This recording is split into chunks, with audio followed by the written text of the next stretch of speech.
guys, what's up? It's Matthew J. Welcome back to my channel. And if you're new here, hey. So today's video is basically just about this guy who tried to get with me and four of my friends, and we all said no. But before we get into it, I kind of need to break it down for you guys. So three of the people that I'm gonna mention were people that I was basically just hanging out with on the weekends. The other person was somebody that I went to high school with, who I mostly saw on the weekdays, like after school, stuff like that. But then there were times where he and I would meet up with this specific group that I'm gonna mention,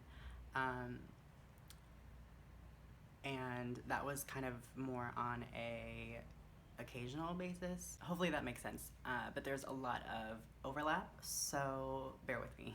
Okay, so if you knew me in high school, there was this group of people that I would basically hang out with on like Fridays or the weekends, and it was messy. We all kind of dated each other at one point or another. It was kind of like Friends, the show, but with drinks. So there was this one night that I had the guy over that tried to get with me and my friends, and it was just him and I, and we got twisted and we made out. He wanted to go further, but I kind of just turned him down and he left. But not before smoking all my cigarettes, green, eating all my food, and basically critiquing my apartment. Like, damn, did I know how to pick 'em, bitch. So after that happened, I basically called my best friend and told him about this. And I found out on that phone call that he actually tried to get with my best friend. And I wasn't aware of this at the time. So I was like, wow, like he really is just making the rounds. So then, time passed and, I just sort of went on about my life. And there was this get together with a few of the people from this group that I was hanging out with, that were invited basically to this guy's house, not the pressed one, but a member of the group, his house. So basically, it was just a kickback, like drinks and pizza, whatever. I don't know about like you and your friends, but when me and my friends get fucked up, the shit comes out. So somehow we just kind of got onto the topic of this guy who was super pressed, and we all sort of just found out that night that he had gotten, pretty close with, to my knowledge, two more people from that group. So now, at this point, what I know is that this press guy tried to get with me, my best friend, and two people at the party. So I'm kind of like, okay, who's next? Like, what is your body count? Because it's probably ridiculously, unhealthily high. So as the night went on, more details started to come out, and we sort of realized that this guy had kind of a routine with people and trying to get with them. So he would get a little twisted, get someone feeling good, and make them feel comfortable around him, and then sort of make his move. Which, I mean, that's kind of like hookups, in general. But it gets messy, I feel like, when it's within a friend group. And that's kind of what I was not into. And my friends weren't either. It just really, started to go downhill from there. So after we found out sort of his routine and the fact that he had been doing this with so many people that we all knew, we kind of just were like, okay, this is way too messy, like we need to sort of cut him out. And that's so petty, I know, but like this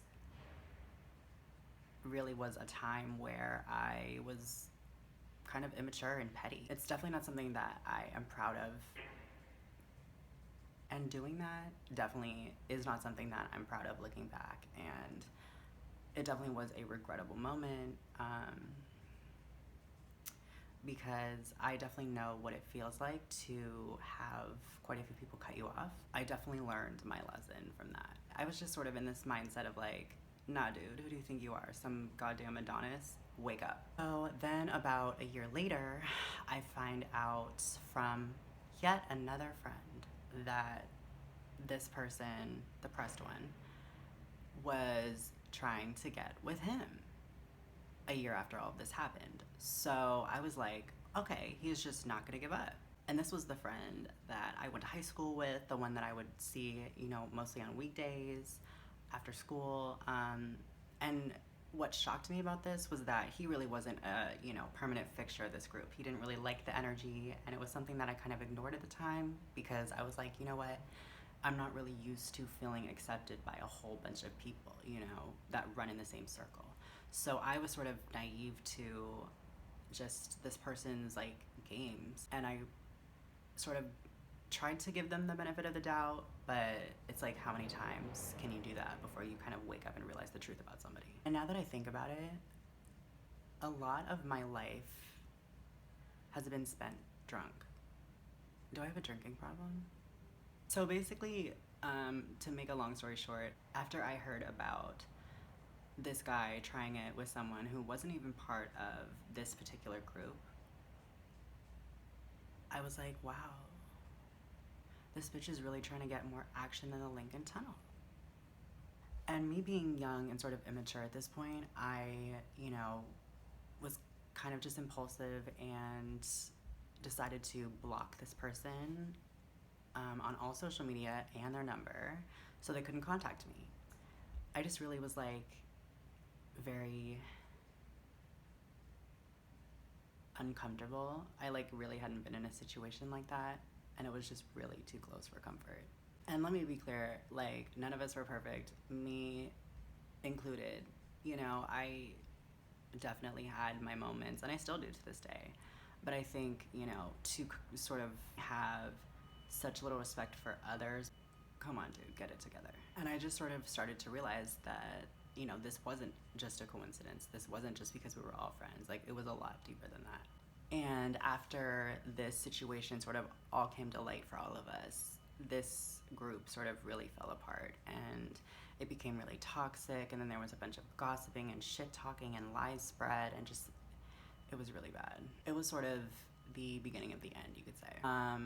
But as time passed, I sort of, you know, really distanced myself from this group, and I realized that, you know, the people that I considered really close friends were a lot more similar to this pressed guy and what he was willing to do than, you know, me and what my values were. And I just, you know, was like, this shit is just not for me anymore. And to this day, I have not hung out with that group, and it's been like it's been around 6 years, and honestly, leaving that group and sort of going out on my own and just starting fresh and meeting new people was one of the best decisions I've ever made. And, you know, to this day, I don't regret it. You know, sometimes I feel like you really just gotta do what works for you. All right, you guys, that is pretty much it for this video. Thank you for watching. Make sure to subscribe and follow me on social media to keep up with me when I'm not posting on YouTube. I honestly post more on Instagram than I do on YouTube. So if you want to stay up to date on the latest, make sure to follow me there. And I hate saying that because it's like, hello, you will if you want to. I hope you have a great week, and I will see you guys in the next one.